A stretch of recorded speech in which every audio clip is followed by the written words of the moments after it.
Kichwa kinasema tunakaribia kufika nyumbani.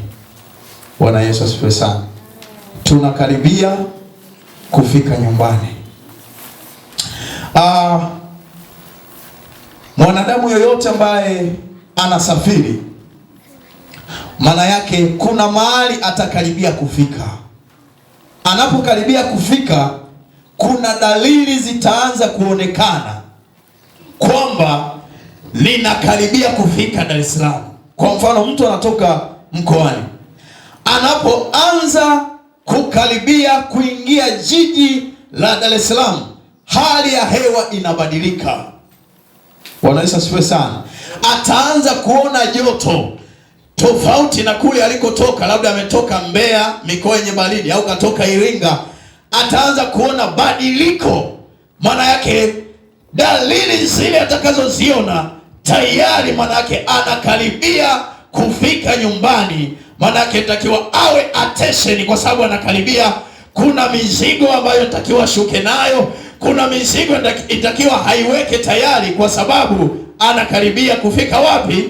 Nyumbani. Bwana Yesu asifiwe. Ningependa mtu mmoja aufungue ule mlango akawekee jiwe ili pawe wazi. Bwana Yesu asifiwe sana. Sasa ili uweze kujua tunakaribia kufika nyumbani, lazima uelewe kanisa limetoka wapi na kanisa liko wapi na kanisa linakwenda wapi.